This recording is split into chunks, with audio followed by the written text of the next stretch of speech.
আজকের সব পত্রিকাতেই ঐকমত্য কমিশনের বৈঠকের খবরটি প্রাধান্য পেয়েছে। এ নিয়ে প্রথম আলোর প্রধান শিরোনাম, সংস্কার নিয়ে ঐক্যের প্রয়াস শুরু, ঐকমত্য কমিশনের বৈঠক। খবরটিতে বলা হয়, প্রধান উপদেষ্টার নেতৃত্বে বৈঠকে ২৭টি দল ও জোটের প্রায় ১০০ রাজনীতিবিদ অংশ নিয়েছেন। এতে আরও বলা হয়, জাতীয় ঐকমত্য কমিশনের সহসভাপতি আলী রিয়াজ বলেছেন, সংস্কারের বিষয়ে ঐকমত্য প্রতিষ্ঠা করা দরকার, যাতে নির্বাচনের পথে তারা অগ্রসর হতে পারেন।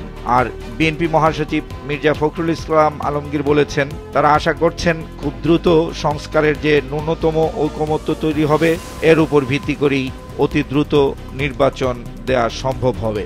এ খবরটির পাশাপাশি প্রকাশিত আরেকটি খবরের শিরোনাম, সংস্কার চাপিয়ে দেবে না সরকার, প্রধান উপদেষ্টা।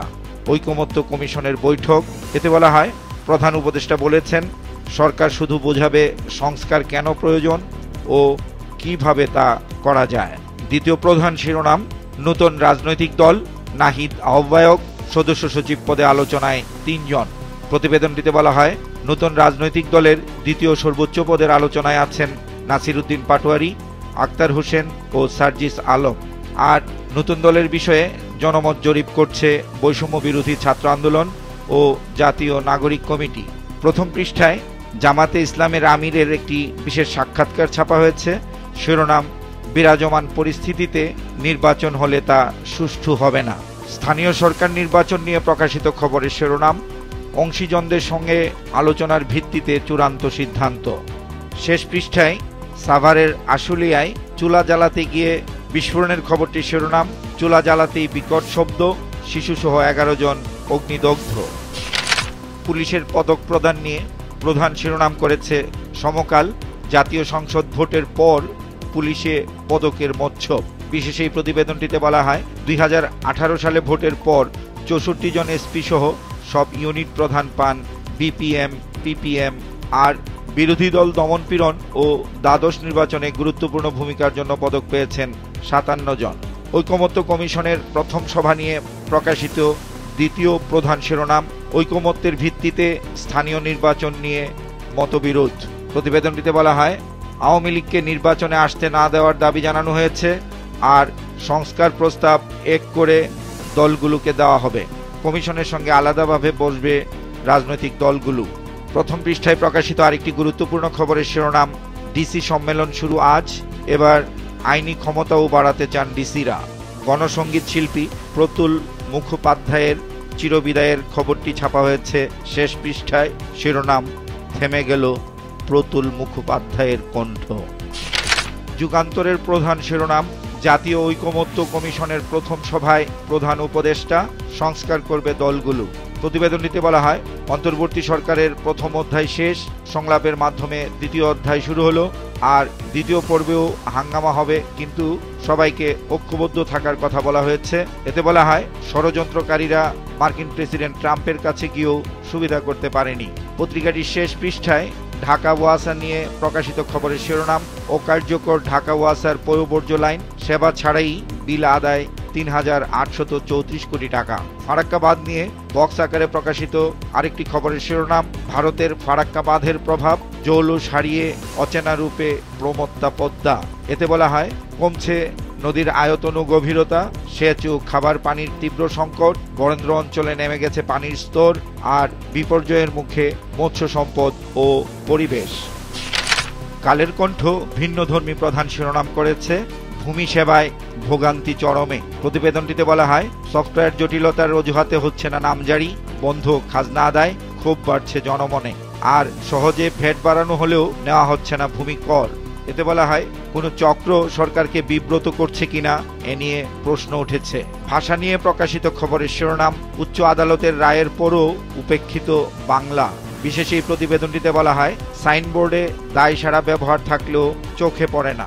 আর সংস্কার কমিশনের সুপারিশ নিয়ে প্রকাশিত খবরের শিরোনাম, যেভাবে ভোটে অযোগ্য হবেন আওয়ামী লীগের নেতারা। প্রতিবেদনটিতে বলা হয়, ফেরারি আসামিরাও নির্বাচনে অংশ নিতে পারবে না, কেননা তাদের নির্বাচিত হওয়ার সুযোগ দেওয়া হলে জুলাইয়ের গণ অভ্যুত্থানে চরম আত্মত্যাগকারীদের রক্তের প্রতি বিশ্বাসঘাতকতা করা হবে। আজকের পত্রিকার প্রধান শিরোনাম, ঐকমত্য কমিশনের বৈঠক, অভ্যুত্থানের শক্তি অটুট রাখার তাগিদ ইউনূসের। এতে অন্তর্বর্তী সরকারের প্রধান উপদেষ্টা ডক্টর ইউনূসের উদ্ধৃতি দিয়ে বলা হয়, সরকারের দ্বিতীয় অধ্যায় শুরু হয়েছে, তৃতীয় অধ্যায়ের চিন্তা নেই। আর দ্রুত সংস্কার, দ্রুত ভোটের দাবি জানিয়েছে বিএনপি। জামাত বলেছে ইতিবাচক সিদ্ধান্তে তারা সমর্থন জানাবে। রংপুরে হাইটেক পার্ক প্রকল্প নিয়ে দ্বিতীয় প্রধান শিরোনাম, ভারতীয় ঠিকাদার লাপাত্তা, 7 বছরে কাজ 25%। বিশেষ এই প্রতিবেদনটিতে বলা হয়, পার্কটি নির্মাণ হলে 5000 কর্মসংস্থান হবে। 2 দফায় মেয়াদ বাড়িয়েও শেষ হয়নি এই প্রকল্পের কাজ। আর ঠিকাদার চলে যাওয়ায় 6 মাস ধরে বন্ধ রয়েছে কর্মকাণ্ড। ঐকমত্য কমিশনের বৈঠক নিয়ে বাংলাদেশ প্রতিদিনের শিরোনাম, দ্রুত নির্বাচনের তাগাদা। ভূমি সেবায় ভয়াবহ ভোগান্তি নিয়ে বিশেষ একটি সংবাদ প্রকাশ করেছে পত্রিকাটি। শিরোনাম, সরকারের ভিতর সরকার। এতে বলা হয়, খাজনা আদায় বন্ধ থাকায় ক্ষোভ বাড়ছে মানুষের, আর রাজস্ব আদায় গিয়ে ঠেকছে তলানিতে। আওয়ামী লীগ নিয়ে প্রকাশিত খবরের শিরোনাম, জোরালো হচ্ছে নিষিদ্ধের দাবি, আওয়ামী লীগের নিবন্ধনও বাতিলের দাবি, কফিন মিছিল। পত্রিকাটির শেষ পৃষ্ঠায় ঢাকার বিভিন্ন রুটে বাস চলাচল নিয়ে উদ্ভূত পরিস্থিতির উপর প্রকাশিত খবরের শিরোনাম, গোলাপিতে সেই লক্কর ঝক্কর। এতে বলা হয়, 21টি কোম্পানির সব বাসই পুরনো, 50 জন মালিকের 1220টি পারমিটবিহীন বাস চলছে বিভিন্ন রুটে। লক্ষ্মীপুর সদরের তেওয়ারীগঞ্জে 2টি বয়ার রহস্য নিয়ে প্রকাশিত খবরের শিরোনাম, 78 বছরেও কাটেনি বয়া রহস্য।